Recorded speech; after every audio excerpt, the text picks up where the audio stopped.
Mari kita mengaturkan panganjali umat. Siapa yang mau mewakili hari ini, anak-anak? Ya, silakan. Baik. Panganjali.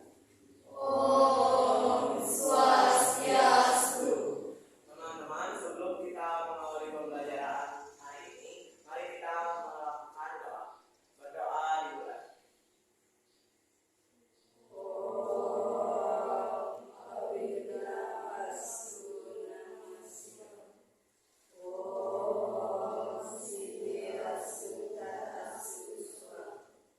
Berdoa selesai.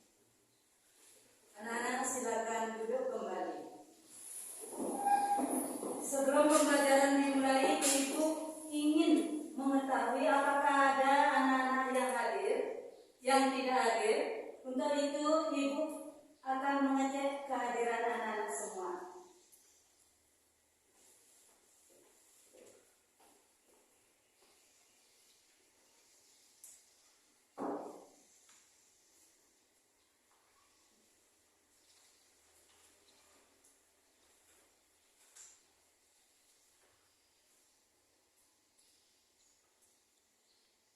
Dewa Putu Agus Dharma Adi Putra, Hadir.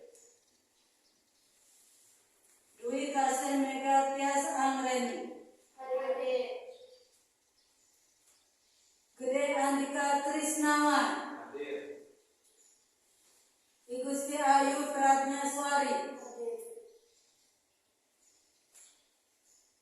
Nilo Putu Dian Maharani, Nikomang Mita Trismayani, Niputu Osadia Mita. Ya, semua anak-anak hari ini hadir ya. Berarti anak-anak nihil di kelas hari ini ya.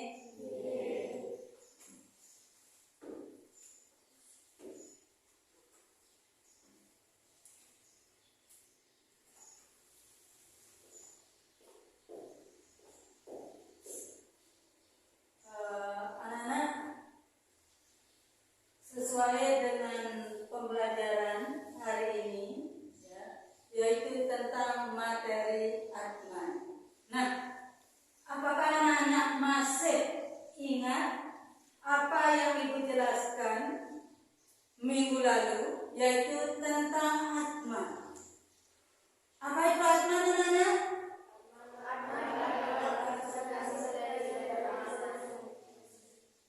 Ya, Atman adalah merupakan percikan terkecil dari ide Sang Yang Widiwasa.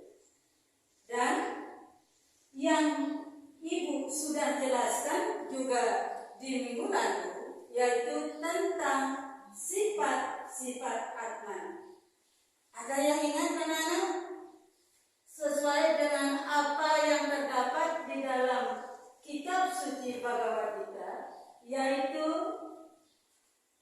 yang terdiri dari 12 sifat Atman yang terdapat di dalam Kitab Suci Bhagavad Gita. Siapa yang masih ingat, anak-anak? Siapa yang masih ingat, anak-anak?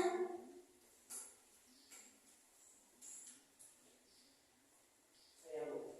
Ya, silakan. Yang pertama ada Aseya, yaitu tidak terlukai oleh senjata. Yang kedua ada Adaya, yang berarti tidak terbakar oleh api.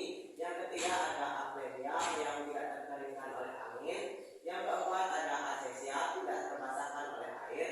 Yang kelima ada Nitya, yang artinya abadi. Yang keenam ada Sarwagata, yang artinya di mana-mana. Yang ketujuh ada Satanu, artinya tidak berpindah-pindah. Yang kedelapan Acala, artinya tidak bergerak.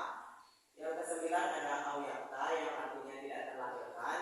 Yang kesepuluh ada Acintya, artinya tidak terpikirkan. Dan kesebelas ada Awitara, artinya tidak berubah. Yang terakhir ada Sanadana, artinya selalu sama dan kekal. Ya, bagus sekali ya. Betul-betul. Ternyata apa yang Ibu sampaikan di minggu lalu masih anak-anak ingat ya. Dari ke-12 sifat-sifat Atman. Nah, pada hari ini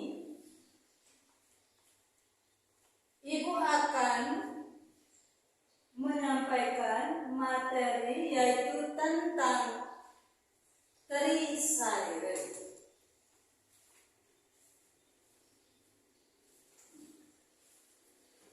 Tentang trisairen.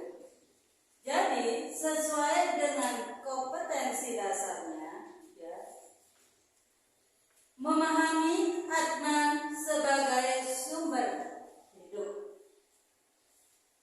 Yaitu yang kedua, menceritakan Atman sebagai sumber hidup makhluk. Jadi di dalam pembelajaran hari ini, tujuan daripada pembelajaran hari ini adalah melalui kegiatan pengamatan, diskusi, tanya jawab, baik secara individu maupun kelompok, peserta didik mampu menyebutkan dan menjelaskan bagian-bagian daripada trisairen. Kalau kita lihat anak-anak, trisairen adalah 3 lapisan badan atau 3 lapisan tubuh manusia yang terdiri dari yang pertama yaitu setula sarira, yang kedua yaitu suksma sarira, dan bagian yang ketiga adalah antakarana sarira. Jadi ketiga bagian tersebut adalah merupakan bagian daripada trisairen.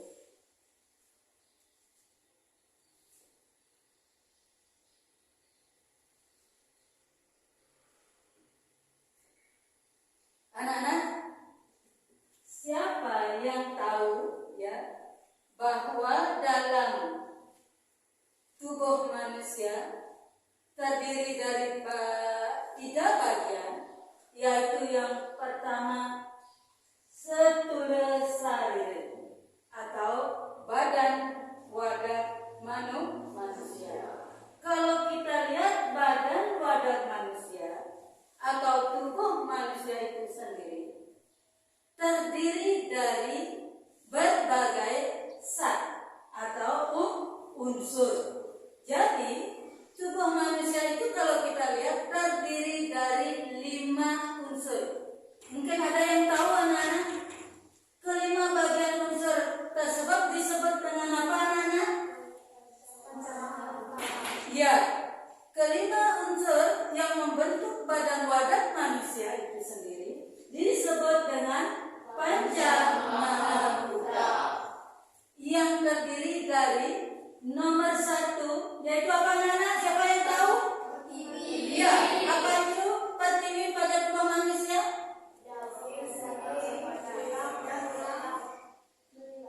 Ya, bagian tubuh manusia yang padat ya, disebut dengan pertiwi, yaitu ada tulangnya, ada dagingnya, ada ototnya, ada rambutnya. Itu semua bagian daripada zat padat pada tubuh manusia. Yang kedua apa Nana? Apa? Tubuh kita terbentuk oleh unsur zat cair yang terdiri dari apa saja Nana? Ya, darah lagi. Air keringat lagi. Air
suhu badan. Ya.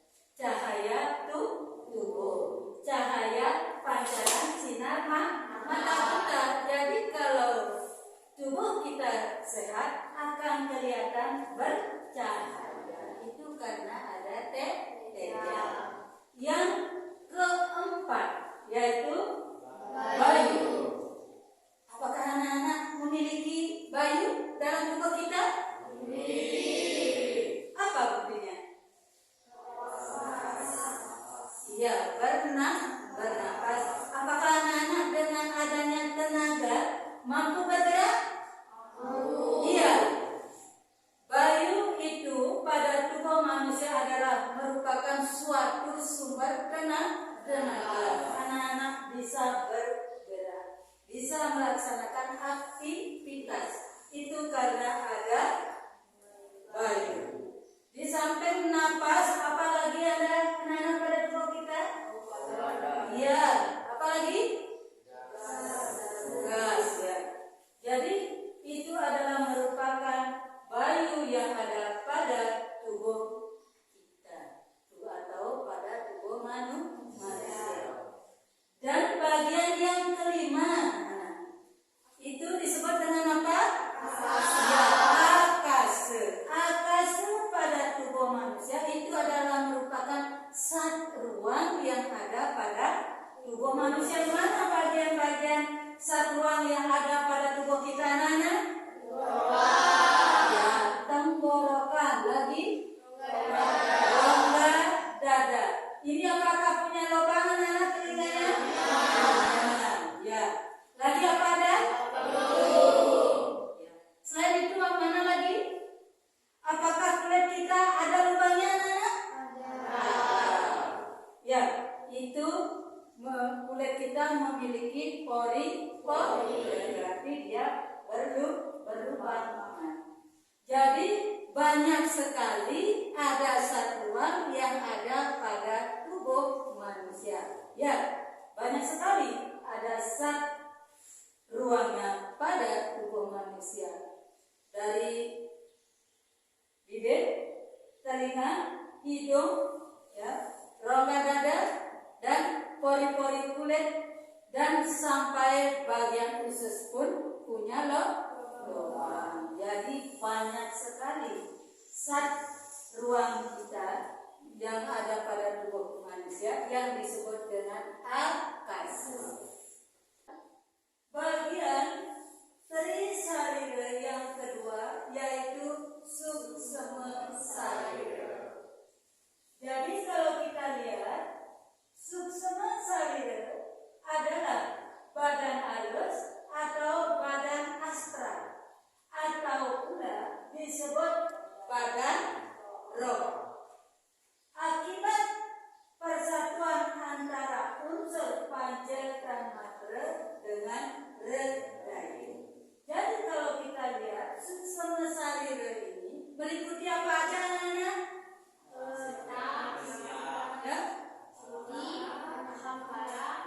Ya. Yang meliputi yang pertama yaitu pikiran atau cita. Yang kedua yaitu ahamkara.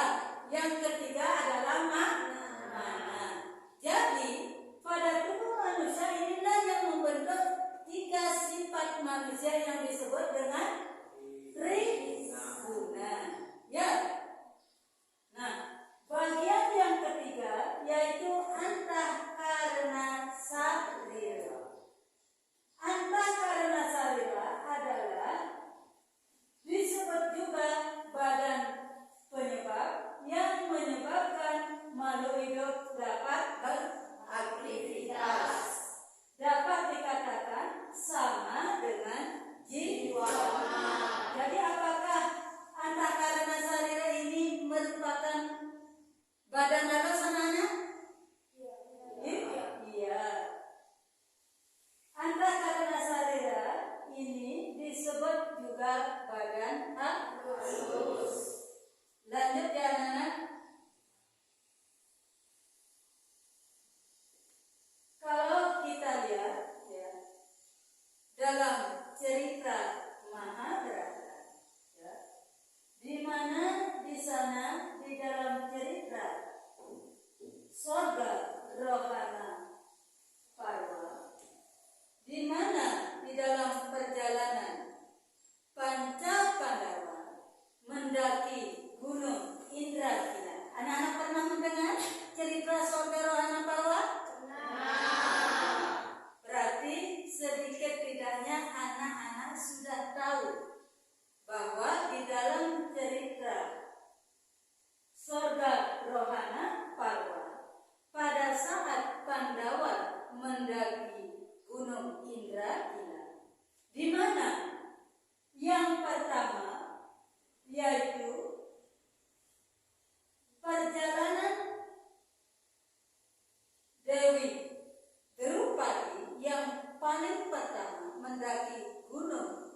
yaitu disusul oleh Nakula dan Sahadewa.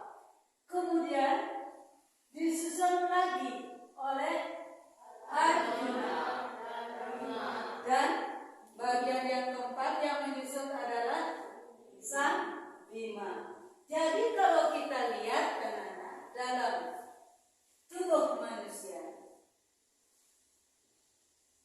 Panca Pandawa ini adalah merupakan struktur tubuh manusia, di mana pada saat kita akan mengalami suatu kematian, sama juga dengan cerita yang ada pada surga rohana Padma. Jadi yang pertama yang meninggal itu adalah Dewi Drupadi. Dewi Drupadi itu adalah merupakan simbol daripada apa anak-anak? Makanan. Ya, Dewi Drupadi di sana adalah merupakan simbol makanan dalam kehidupan manusia. Sedangkan yang kedua yaitu Nakula. Kalau Nakula dalam tubuh kita itu simbol apa anak-anak? Ya, simbol kaki. Sahadewa adalah merupakan simbol apa anak-anak? Kedua tangan kita ya, itu adalah Sahadewa. Yang ketiga, Sang Arjuna. Arjuna itu merupakan simbol apa anak-anak? Wajah. Jadi wajah yang tampan. Sang Arjuna itu wajahnya tampan ya. Itu adalah merupakan simbol daripada tubuh kita. Sedangkan yang keempat yaitu Bima, Sang Bima. Pada saat mendaki Gunung Indragila, Bima juga gugur di sana.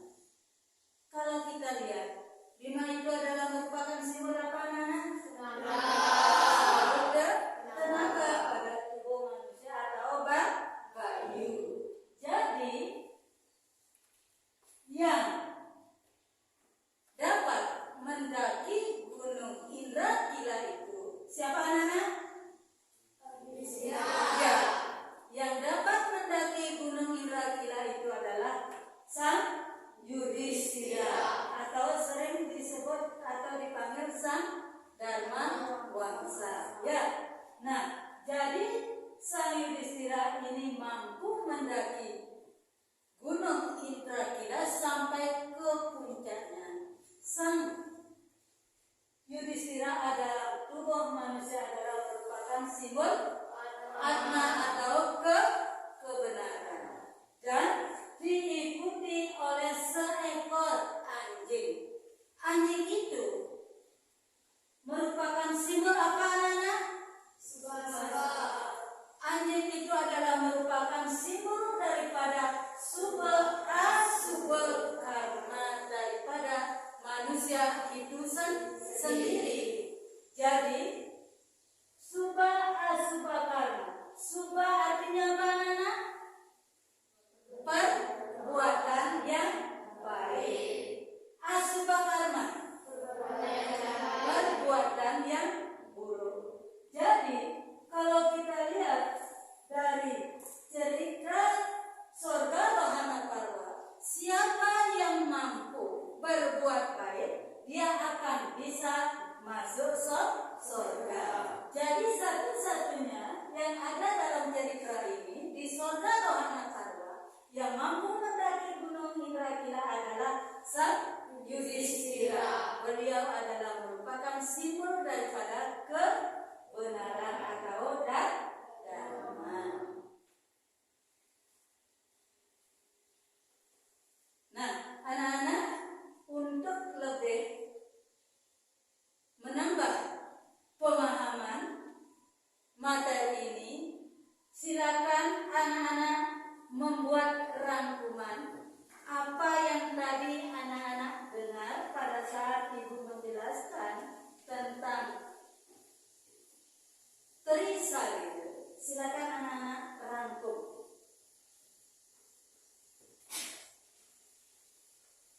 Ayo, silakan anak-anak, apa yang anak-anak dapat rangkum di dalam materi tersebut?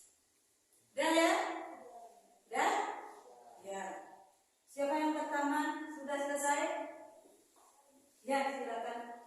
Oke, jadi rangkuman materi hari ini yaitu Trisarira artinya 3 lapisan tubuh manusia yang terdiri dari 3. Yang pertama ada Sthulesarira atau badan kasar yang ada unsur-unsurnya yaitu disebut dengan Pancamahabhuta. Bagian Pancamahabhuta ada pertiwi atau unsur padat, yang kedua ada kapal atau unsur cair, yang ketiga ada teja atau unsur cahaya, yang keempat ada bayu, unsur udara, yang kelima ada angkasa yaitu unsur ruang. Selanjutnya dalam Trisarira, bagian yang kedua ada Susuma Sarira atau badan halus yang terdiri dari unsur-unsur cita yaitu pikiran.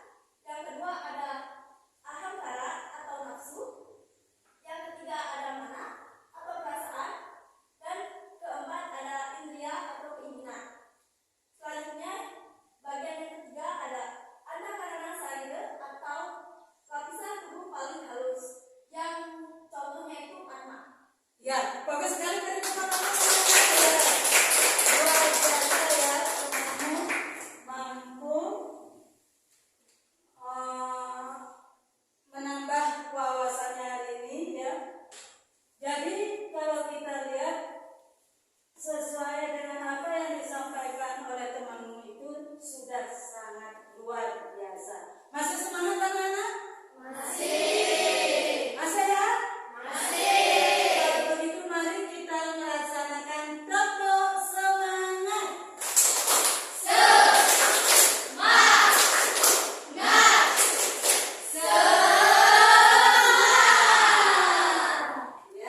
luar biasa. Masih semangat ya semuanya?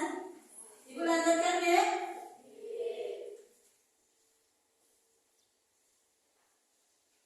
Nah, sekarang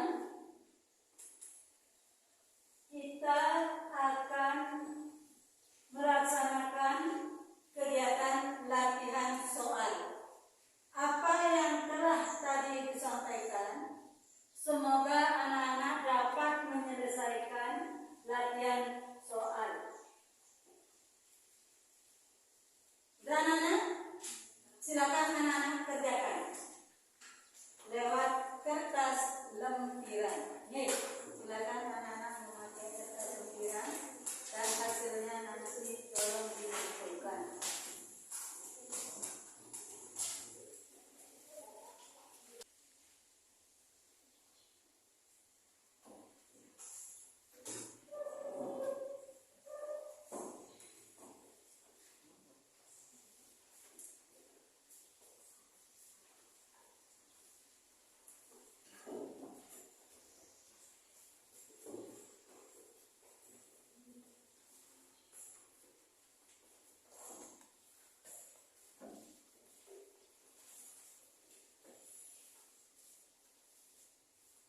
Mari kita bahas bersama anak-anak ya.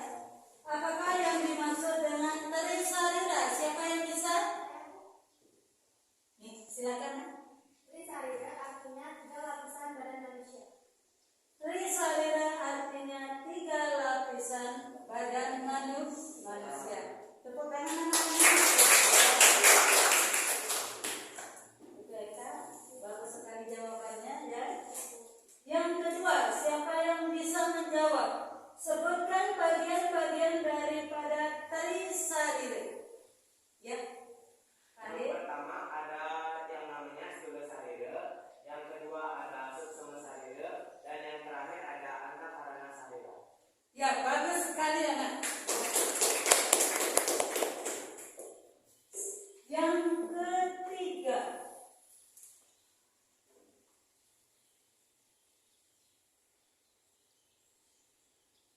Yang ketiga,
unsur-unsur yang ada pada suksema sarira. Maaf anak-anak, tadi bagian yang ketiga sebutkan semua unsur yang membentuk struktur sarira manusia. Ya, itu yang ketiga ya. Bagian yang ketiga sebutkan semua unsur yang membentuk struktur sarira manusia, yaitu yang disebut dengan unsur panca mahabhuta yang terdiri dari 5 bagian. Yang pertama zat padat yaitu berdiri, yang kedua zat cair apa, yang ketiga yaitu yaitu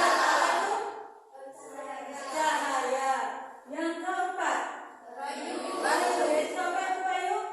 Tenaga, yang kelima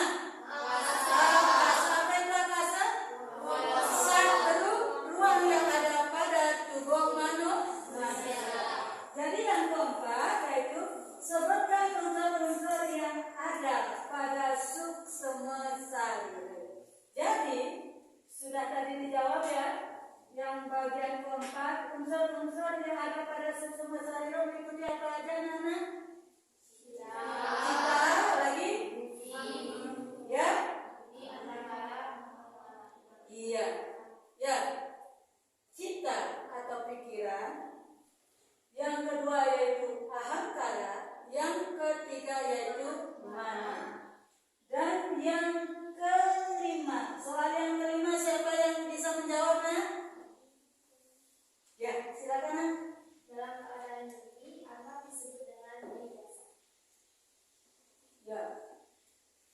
Saat tidur dalam keadaan mimpi, manusia betul-betul merasakan hidup yang dialami. Tidak jelas pergi kemana-mana di dalam mimpi tersebut. Ada anak-anak yang sedang mimpi sedih, ada yang anak-anak mimpi dalam keadaan gembira. Nah, semua itu keadaan atman dalam suksema sarira disebut dengan apa? Taijasa. Ya. Apakah ada anak-anak yang betul semua ya?